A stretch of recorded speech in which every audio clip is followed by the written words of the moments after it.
I also think that one of the problems that we have today is like for many, many years, when you talk about wine, you was talking about, I don't know, something that was like religious, so mystic, with a lot of super complex words that no one will understand.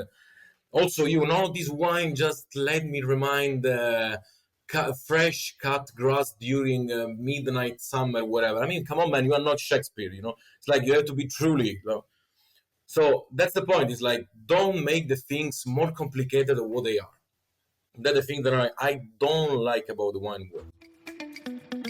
Welcome to another episode of the Italian Wine Podcast, the Next Generation series, where we aim to answer one simple question. What are the new generations up to when it comes to wine and food? My name is Karla Ravagnolo. Join me as we dive into the latest trends in Italian wine.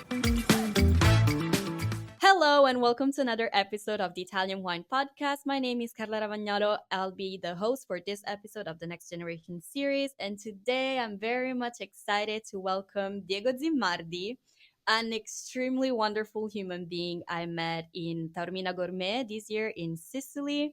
He is a well-traveled winemaker and he's extremely outspoken. He has some very brave and honest thoughts that he would like to share with us today. So I'm very much pleased to welcome him. Hi, Diego. Hello, thank you to everybody. Too kind, too kind. I'm not so much good as you describe me. No. You are. I'm sure people will agree with me. So, Diego, we're gonna start slowly, and then we're gonna get into the tougher part. But I would like to start this interview since you're from Sicily, and actually today you are talking from a sunny, warm day nearby the sea. You are from Palermo, am I Born correct? and grew up. Nice. So, give us 3 words to describe Sicily. Okay. I would say beautiful, but I don't want to go like too banal. So maybe sunny, unpredictable, wild. Why unpredictable and wild?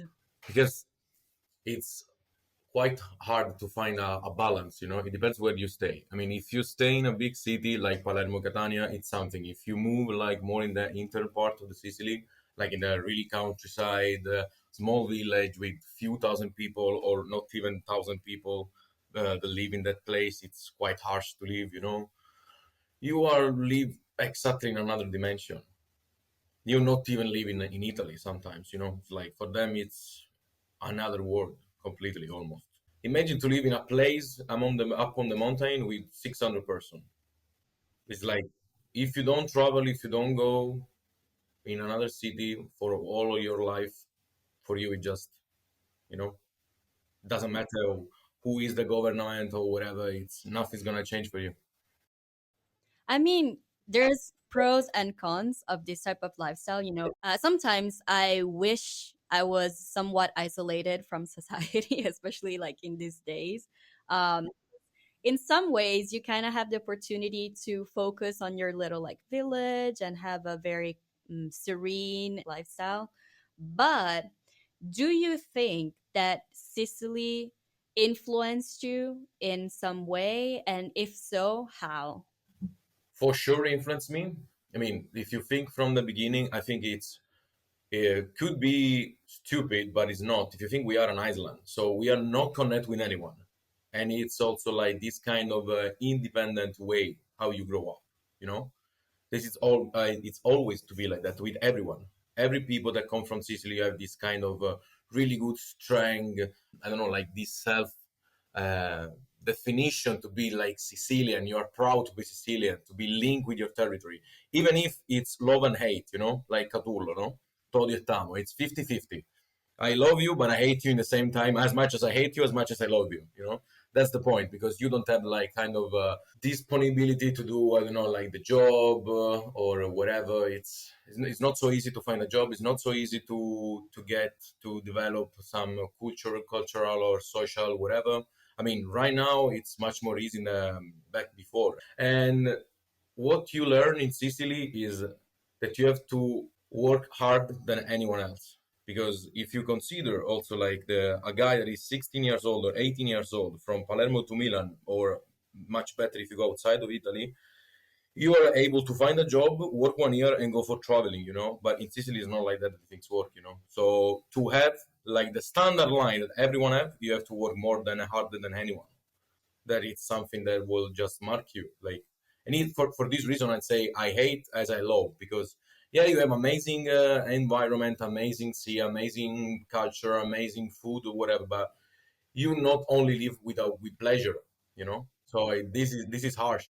This kind of already introduces one of the topics that we're going to discuss later, which is the actual situation of young people in Sicily, especially young winemakers and people who want to approach the industry of wine. But before touching on that, I would like for you to tell us, why did you decide to start a career in wine? Why did you study enology? What did you do in the past years? I see from your CV that you've been traveling quite a bit. You had some experiences in South Africa, Portugal, Chile, Austria, Hungary, and France. Would you mind telling us a little bit more? So actually, it's funny because like no one in my family was in a business of wine. No one. But when you are kind of 16, 17, that you feel like lost. You don't know what you have to do. You don't know what you would like to do, and all this kind of stuff.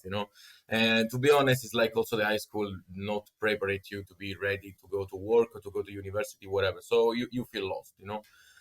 And I wasn't so good at the high school. Every year it was a fight. So at the end, I didn't know what I want to do. So I was two in like in philosophy. So I wanted to do like philosophy, history at university, and the other way I want to do chemistry, as I also love like natural environment, and I always like love drinking, but drinking not only like wine, like mixing, bartending, whatever. So I try to focus and find something that it's like put everything together. And one day, like my sister told me, "But did you know there exists like the university how to study, like how to produce wine, how you manage the vineyards, something like that?" And I say, "No, I have no idea about it." So I go to read, and I just fell in love with this one, and I say, "Yeah, why not?" So I moved because this university, it wasn't in my city. I mean, it's still University of Palermo, but it is not here. It was in Marsala, close to Trapani, that I think everyone knows for the fortified wine they produce there. So I moved there when I was 19, and I started to do my bachelor's degree. At the beginning, it was harsh, I have to say, because as I say, it's like not everyone. It depends also how you study during high school. It's not so easy to go to the university. But in the second semester, I started to do like really well, and I finished cum laude. So I was proud, and I think I found my way. I think I found my way. Which is the most important thing, actually. I'm still looking for mine. So, congratulations. Sure, but what I understand is like I think it's also a message that have to pass, not just for me, but I think to everyone is like you never know what is going to happen. When I started university, like a close friend of mine that was like almost 50 years old. He was a super engineer in Torino, wherever. He quit everything to start to do like winemaking, and right now he produces natural wine in Sicily at 55 years old. So you never know what is your life. You never know. It's just a travel. You don't know when you start. You don't know where you landed. You never know. So you graduate and let's say you have to pick what to do basically with this bachelor degree. So my question for you, I think it's, why did you decide to travel abroad instead of like focusing just in the Italian market? So basically, when I started to do my bachelor's degree, there is one a lot of wine fair in Palermo, also in Sicily, and like the seller asked to the university if there is some guy that want to work with them, like during the wine fair. So I accept, and I start to work with this seller. It's called Di Bella. That I discovered because I didn't know before. They have kind of a partnership with the university, in specific with the research group of microbiology about wine. I mean, food in general, but I was about wine. So I start to collaborate with them during all the bachelor's journey. So for any kind of cellar sizes, we were working with experimental regional wine to big cooperative size and everything in between, small cellar, big cellar, huge, big, gigantic cooperative. So and we did like I don't know, like in one harvest, 200 with different vinification, with different type of bacteria, yeast, Saccharomyces, non-Saccharomyces, natural, non-natural. How also like the nutrition profile can involve and how develop the different aspect of the organoleptics in the wine and whatever. So it was like super nice for me to discover so many things. But in the end, when I finished the journey, it was amazing. I had the possibility to taste a lot of wine, to know a lot of things, and I met one of the two masters in my life. It's Professor Nicola Francesca and Giancarlo Moschetti. They teach me everything about microbiology of wine. I was really focused on microbiology of wine, and after it's like I felt that is something wrong, as you say, what is like right now the position of a young winemaker in Sicily. So it's not so easy to find a correct position in a winery. But in general, I mean, it's not so easy to find like where you can go to work and they can treat you as a as every human being to be treated when it work. It's like, of course, no one work for the glory, but no one work only for the money. I think you have to give like the good average to the people, the good value to the people, not only like economically aspects, but also how you treat the people. Sometimes I only think that when we talk about human resources, the most important thing is the first word, because it's human resources. So you have to focus on the human. Because to be who you are right now, you have someone under you that make you possible to be who you are right now.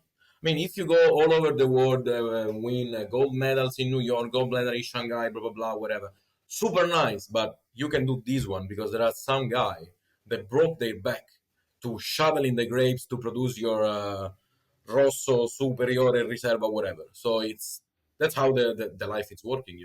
To be on top, I mean, if you think like a building, if you have to ride to the first floor, you have to pass from the first one. I totally agree with you. And this is also why when we first talked, you mentioned something like how can you truly value and enhance your land and your terroir? That is a word that everybody keeps saying, when you are not actually valuing the people and the human resources in it that are working it. Exactly. One of these guy that was like my master, it's Giancarlo Moschetti, always tell us, it's like, what is terroir? He always say is a knowledge collective production. So it's, of course, it's the climate, of course it's the soil, of course it's all the practice in the vineyards, in the cellar and whatever, but it's also the people. It's like the people, it's a really important part about terroir. Because if you come here and you talk with a farmer close to Trapani, close to Agrigento, they know their land, they defend their land. So they know also if it's rain, what you have to do. I mean, it's not just it's nice to have like a theory background, so you know about the disease and whatever. But I mean, with this experience that you can have with your hands, and if you think like the vigneron in Burgundy is the same, no, they know a lot about the terroir. But if you cut the human part, as we said before about human research, I mean, yeah, you can go to win whatever medal, but if you don't trade the people as a good value, what does it mean? You just open a lot of websites from some seller, and they always tell you they follow the tradition of the family, they try to focus on the environmental stuff, they want to be sustainable, they want to be whatever. But it's like we know that like 80% of them is just lying because that is not true because you just like set up storytelling that you have to be, and it has to be like that, and I can understand it somehow. But in the other part is like, if you really want to think about your territory, your culture, your land, you have to take care of the people that work in your land. If you want to take care about the wine production, why you don't try to focus on the people that are winemaker, young winemaker in that region, in that land, because they are the future. But if you don't invest money and time to that people, to teach them people what you want in the future, and I mean, we're talking about wine, but it's the same in gastronomy. It's always the same. It's always the same. You have to teach the people. You have to let them know what is about the job, and you also have to give them the possibility to make mistake. That's the biggest freedom that I understand. You have to be free to make mistake. Otherwise, you never learn. Yeah, I know this may be a little challenging, but I also feel like many people that are now heads of companies or like extremely well esteemed winemakers sometimes tend to forget that they were young in the past and then they they did mistakes too and that they learned from them. I feel like this is an extremely important passage. My other question for you is, this is the situation here in Italy, but since you have so many experiences in international companies, as I mentioned, in different countries, do you think this same situation is reflected and represents also the international scene, or is there a different approach? It's completely different. It's completely different. I met a lot of people all over the world, young winemaker. I mean, just focus on Europe, okay? Because it's like if you go to United States, South America, of course the things change. But if you only focus on Europe, just to give you an idea, when you're in university, you have to make 125 hours of internship. So it means that you're gonna work in the cellar, or you're gonna work in the lab, or you're gonna work in the vineyards.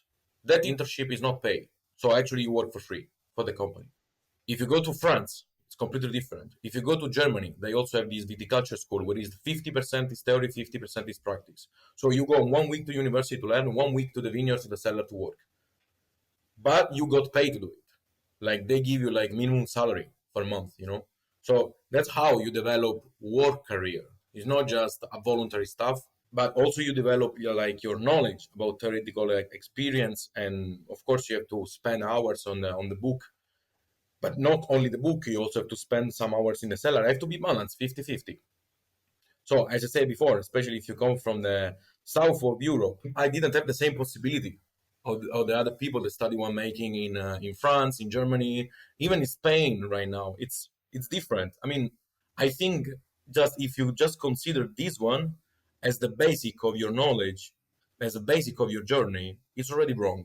So how can you imagine that all the steps that's gonna be after is gonna be correct? That is the mentality, and it's gonna be like that. Think about that. I fight a lot to have the possibility to go out for every experience because I didn't have the money to do it.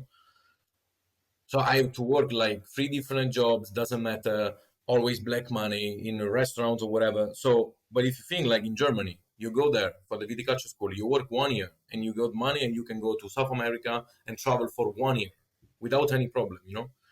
For us it's completely different, so you don't have the same possibility. You have to work more and harder than anyone else to arrive at the same level. That is the standard, not to be the best, just the standard.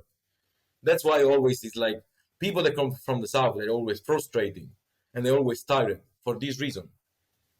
I'm gonna jump right in because you mentioned the word that is key, and that I was thinking actually at the same time, and it's frustration. So I guess my new question for you is there any suggestions that you would share with new wine producers who may feel frustrated? And do you have any tips for wine companies and how should they approach and take care of the new generations? Sure. For the young producer, I know a lot of them in Sicily, in Austria, in Hungary, in Slovakia. So what I want to say is like I think they should go mass on.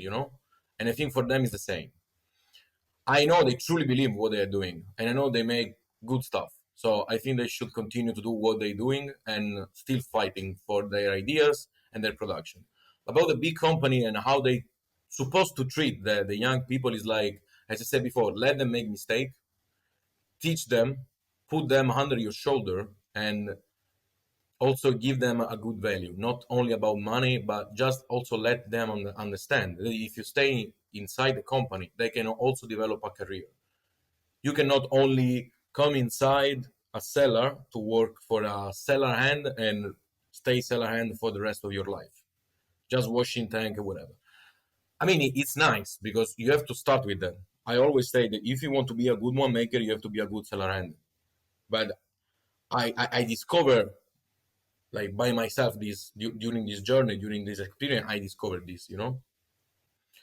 So what I want to say, if you are a company and you want to try to implement your company, your seller with young people, just be human, just be social with them and teach them. And in the end of the day, if you have a long harvest day, then everyone is going to be tired. Open some bottle of wine and teach them, like tell them why they have to broke their back to produce that bottle. That's what I did, for example, in Austria, where I met the My winemaker was Thomas Gansa. It's one of the other most. It's the best human being that you can meet all over the planet. Like the best one. It's so friendly. It's so nice with every kind of human being, you know. And it was amazing because we always drink together, even if we spend like 16 hours in the cellar, because I was like his right arm in the cellar. So if we spend all the day, it doesn't matter. We stay together, we open a bottle of wine together, just chill, relax. And that's what I want to be is like take care of the human parts of the people. You don't have only to see the people as the horses, they work in the vineyard or they work in the cellar. The day is finished, you make your 8 hours, ciao ciao, see you tomorrow. No, it's not like that the things work. Period. I completely agree with you. I know this is a very important topic, but there's another hot topic that I want to discuss with you.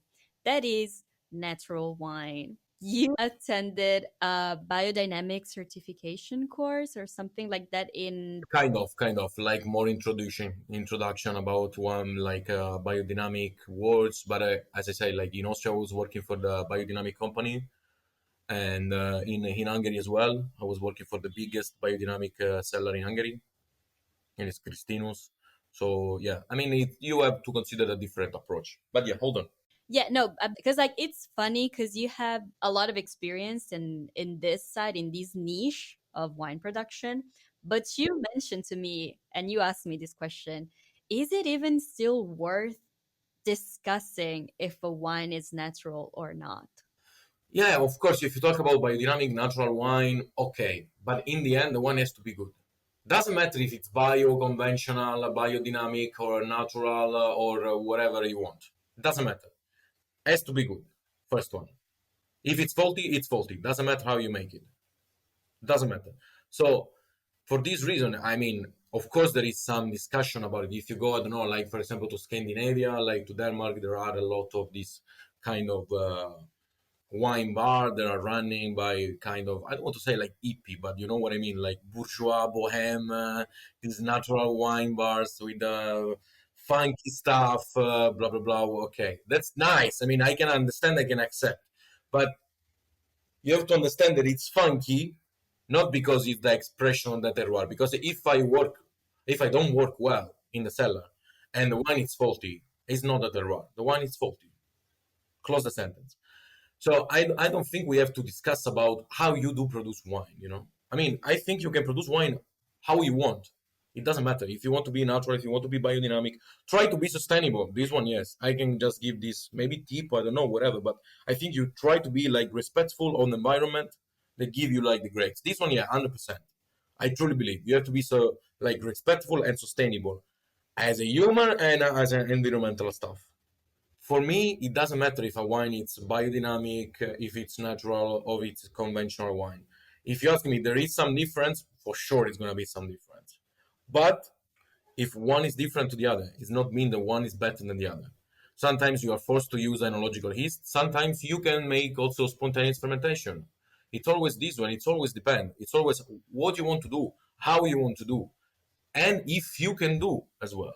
I mean, if you have to clarify the wine, if you have to filter in the wine, no one is gonna die. You know, if you have to put sulfites because I need to put sulfites, just go to put sulfites. What's going to happen? Nothing. If you are really good and you have no problem and you cannot put sulfites, let's do it.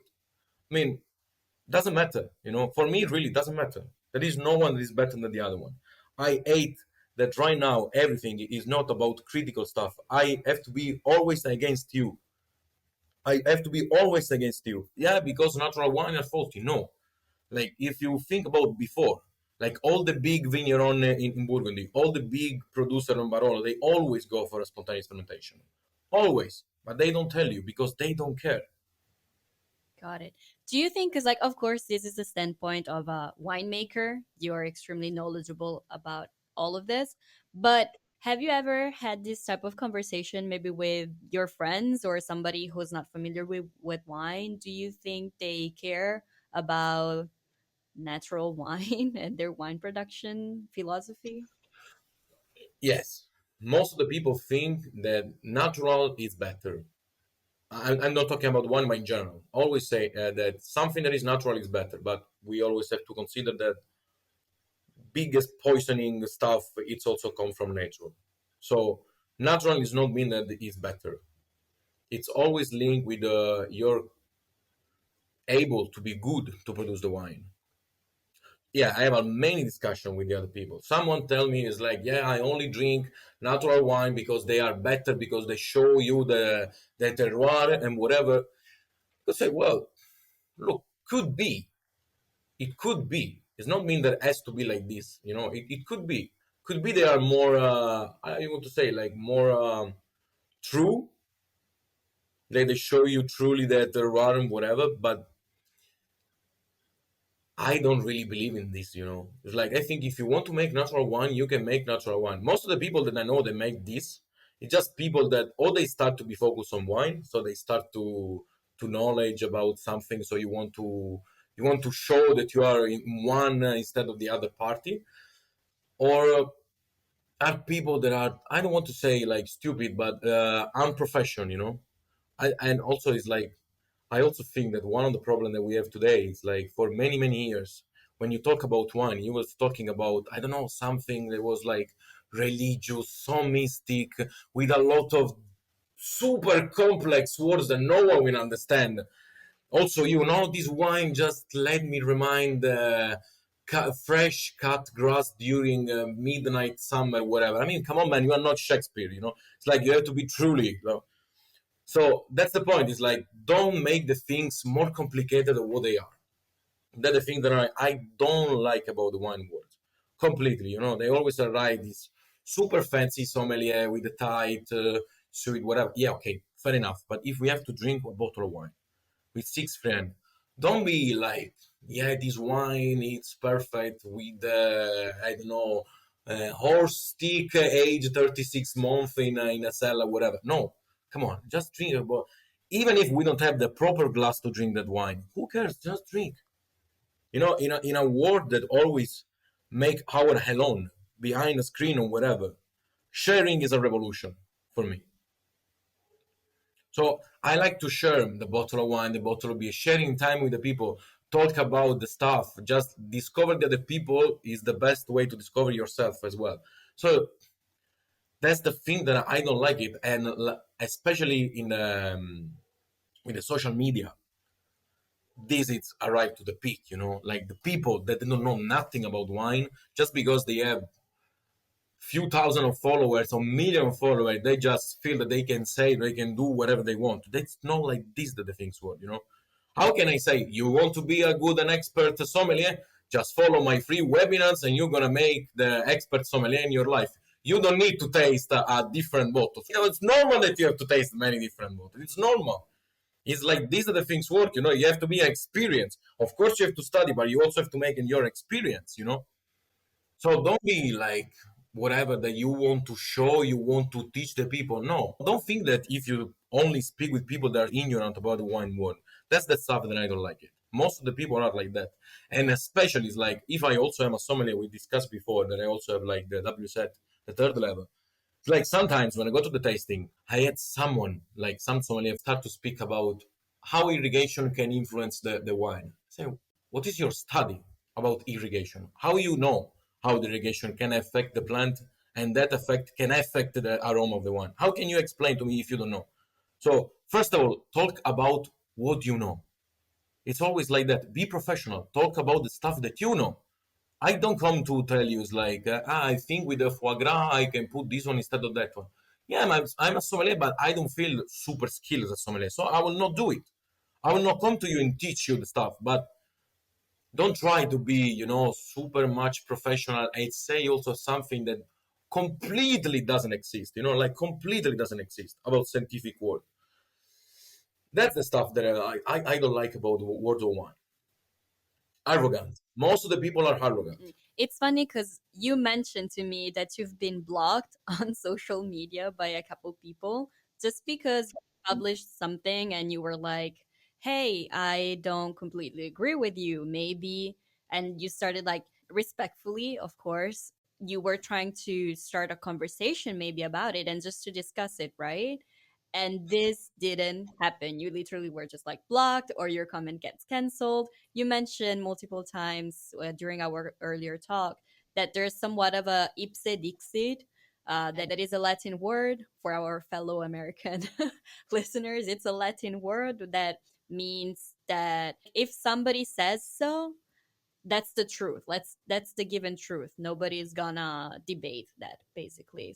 Like religion, because the priest say is the truth. He say that is not mean nothing about scientific code. I mean, yeah, it's true. I try many times, as you say, respectfully, because it's like I don't like social media as much. I don't really care about it. I prefer to stay in vineyards. But okay, if I use Instagram, Facebook, whatever, it's nice because I think they have the possibility to link the people, and it's amazing. You have the possibility to know a lot of a small production, small people that produce wine. You can also have a good knowledge from social media. I cannot say that are the evil because I think it's stupid. A knife you can use to stab someone or to cut the zucchini. So it's always how you use the stuff. It's not the stuff in himself.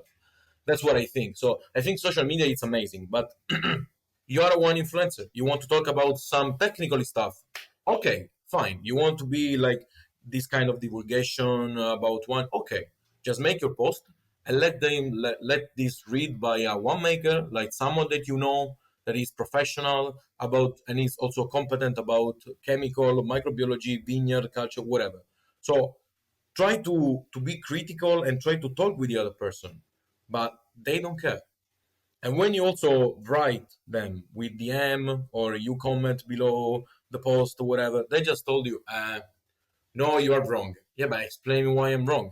Explain why I'm wrong. If I comment your public post, tell me tell me something. Also because it's about transparency.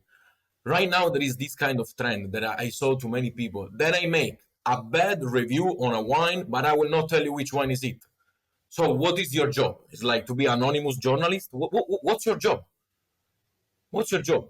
You have to be brave. You have to be brave. Take the picture of the bottle, even if you pay 140 euros the bottle, even if it's a super well recognized producer from whatever. Just say why the wine is faulty. Yeah, you feel like there's a lack of integrity and honesty, maybe sometimes in the communication.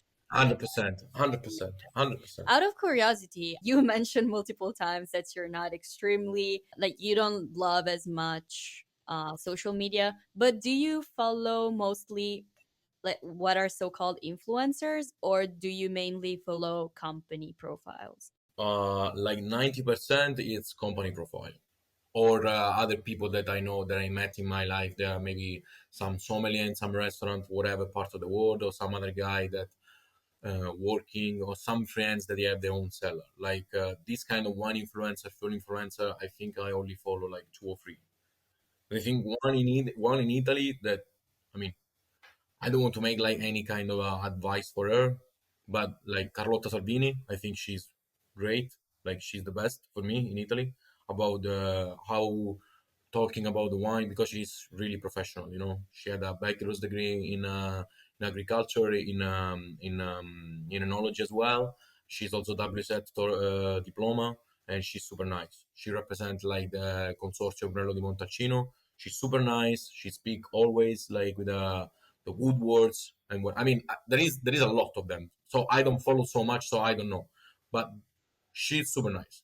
If I may, one last question before we wrap this up, because I think we're running out of time. But when you decide to follow a winery, why do you follow them, and what is the type of content that you wish to see from them?